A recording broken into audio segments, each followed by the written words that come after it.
SpaceX is going public. It is truly a momentous day. Facebook was a similar example. They IPO'd and they were down 30% in the first 6 to 12 months just because they have a great product, a great business.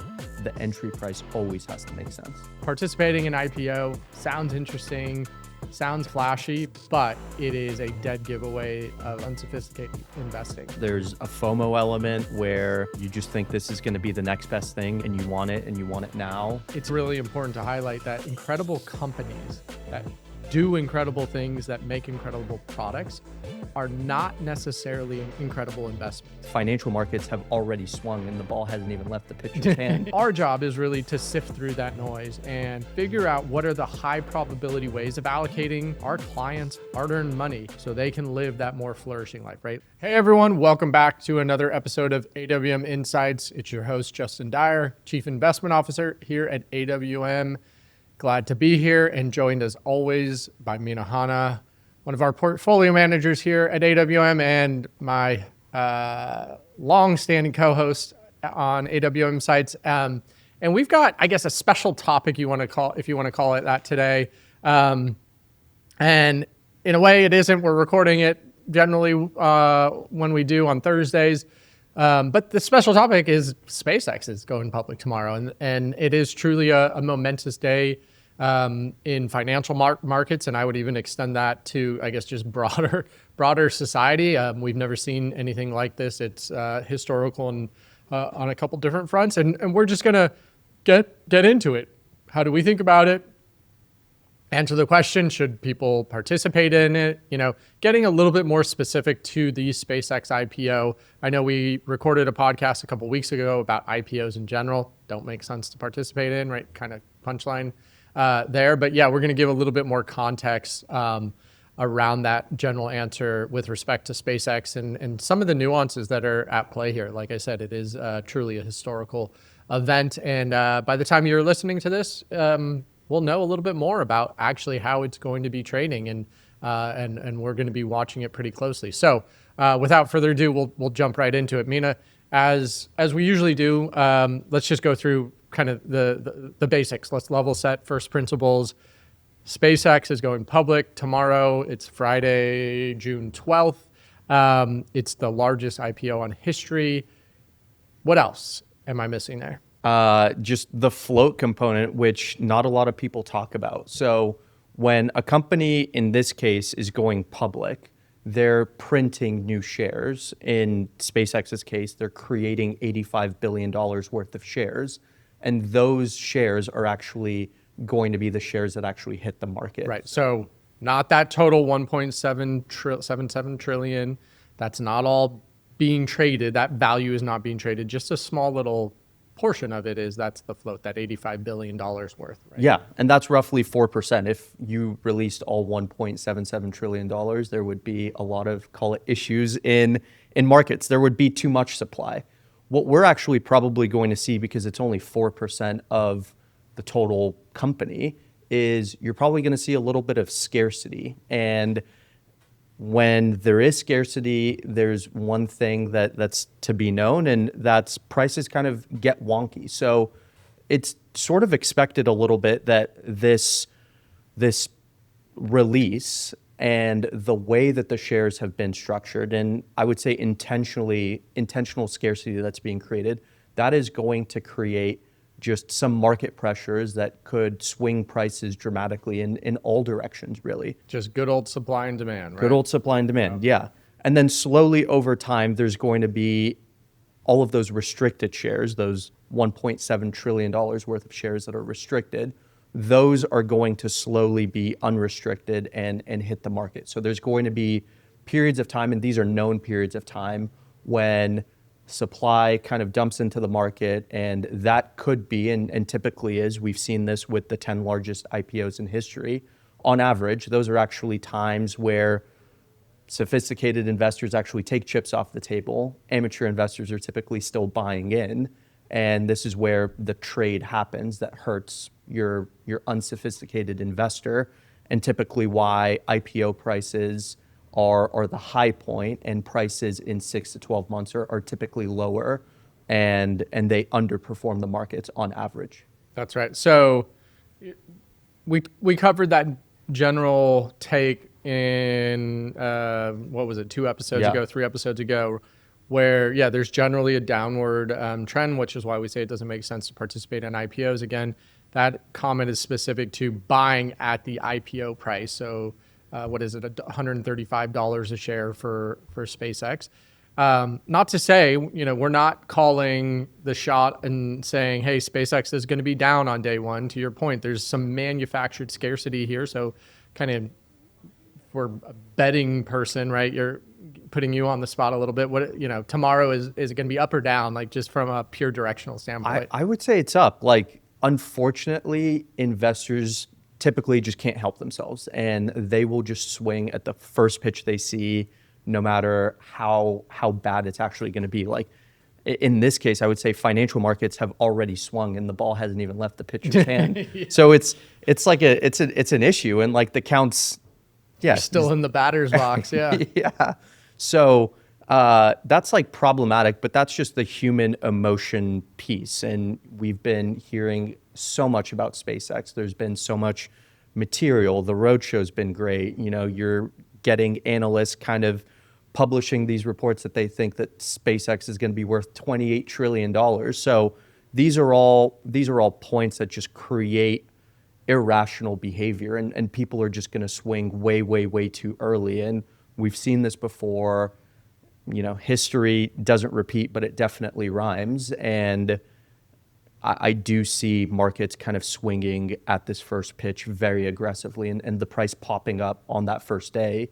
Now, what happens after that? We've typically seen a sell-off, but yeah, I would bet on the first day that the price is higher. Yeah, I should have said on deck, not in the batter's box. What do you think? I mean, I would agree. I think, again, I'll take your question and give a little bit more of the broader AWM Capital way of investing, the philosophy we have, which is very much rooted in probabilities. And this is super interesting. It's interesting from a just, let's call it a financial or a history of financial markets standpoint. It's interesting from a human psychology standpoint because of how much hype has been driven around this. But at the end of the day, that's happened before in varying degrees over time, and it happens in large scale events and small scale events. But our job is really to sift through that noise and figure out what are the high probability ways of allocating our clients' hard-earned money, so we have confidence that they are going to have the money when they need it to meet those incredibly important priorities in life, so they can live that more flourishing life, right? Like, maybe that sounds a little too touchy-feely and whatnot, but that's our charge. That is how we think about investing. And when you are talking about something like this, it is so far from that general application that, yes, again, interesting. We're going to pay attention to it. My eyes are going to be glued on the screens tomorrow, but it's just not supporting the flourishing 100-year family. Now, that's not to say we don't have exposure. We do in our private funds, and we have it in a way that lines up with our philosophy, which we'll talk about a little bit today, and we covered in past episodes. But to answer your question specifically, like I think it will be up on day one if I were a betting person, which I most definitely am not. Which kind of brings us to another question: is just like, why does this happen, right? Why do most people get these things wrong?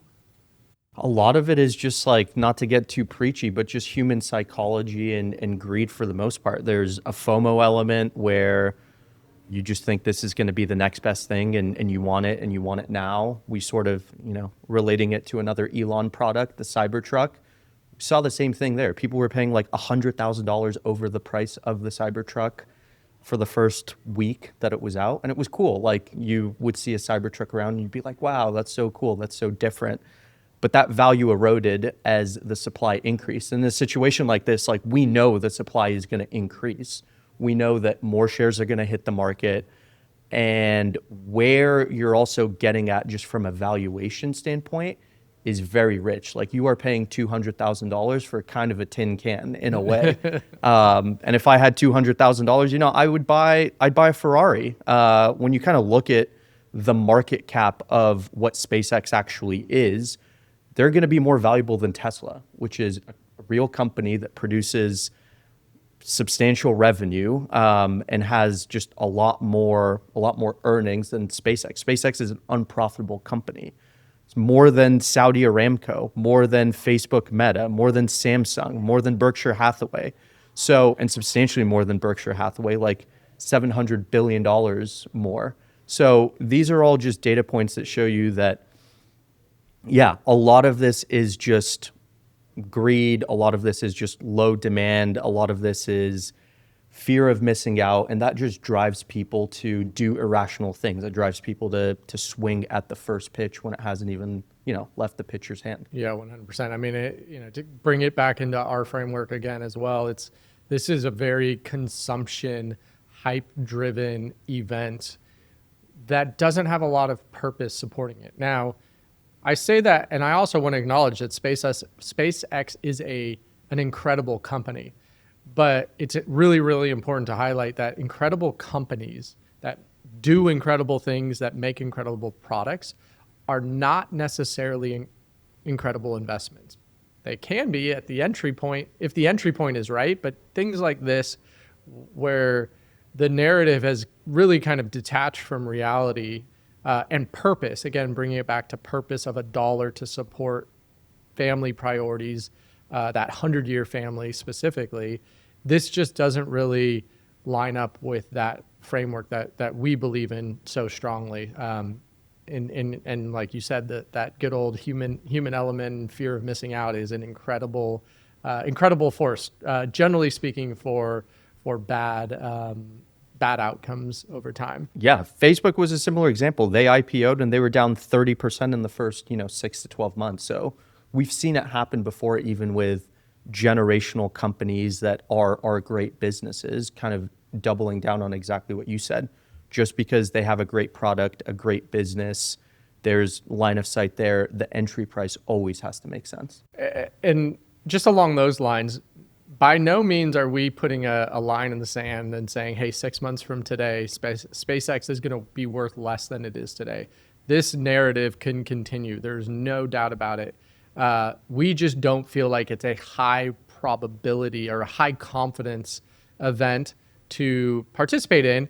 And, that being said, we're also very diversified public market investors, and we will end up having exposure to SpaceX in some way, shape, or form at some point in time. But we're going to do it in the right sized allocation in a methodical, thoughtful way of building that exposure.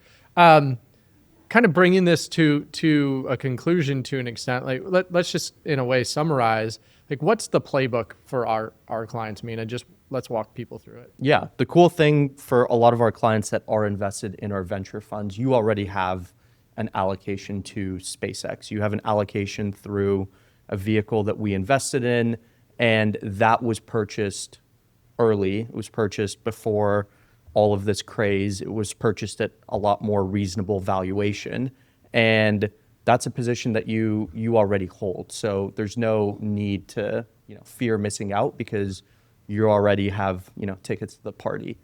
That's one side, and that's going to be managed, and that's going to be exited when it makes sense to actually exit.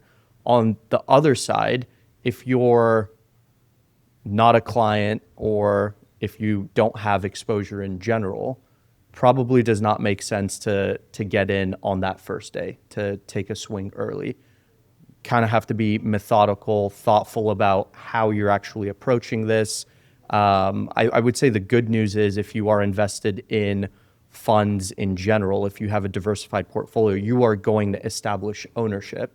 Now, index funds, which we don't love, are going to do that in kind of an improper way. A lot of index funds are actually breaking their own rules, and they're moving up the timeline to incorporate SpaceX super early. Usually they set a 12-month kind of buffer zone. Some index funds are adding SpaceX in 5 days. Some are adding it in 15 days. So you are going to buy in potentially at the craze, but at least you'll have an allocation and it'll be right sized. It won't be a tremendous amount. I think most of these funds are going to end up picking up like 0.1% of the actual holding of the total fund in SpaceX, but you'll have something. So those are kind of the approaches I would take.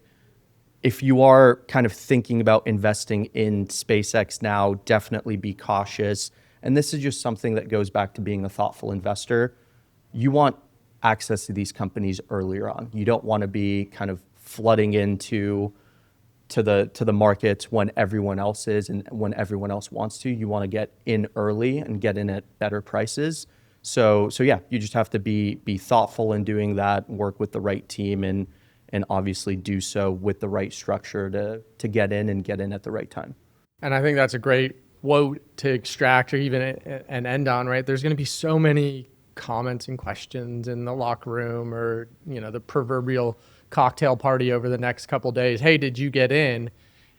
And that's not the right question, right? That's the question that is a dead giveaway that person is too late to the party. The question is what was the smart entry point, right? The smart entry point was many, many months and years ago, if not even farther in the history or farther back in history versus the IPO date. Participating in IPO sounds interesting, sounds kind of flashy, but it is a dead giveaway of, I would say, unsophisticated dollars or unsophisticated investing. So we'll leave it there. Hopefully this conversation was super helpful. I hope this conversation ages well. Maybe in 6 months we'll do a retrospective and kind of check ourselves and make sure we were thinking about things the right way. We always like to hold ourselves accountable. So maybe that will be a fun topic 6 months from today. But in all seriousness, definitely shoot us questions around this or again, anything investing related you want our take on. We always like to have topics to discuss on this podcast. The number is 626-862-0355. And until next time, own your wealth, make an impact, and always be a pro. Thanks for listening.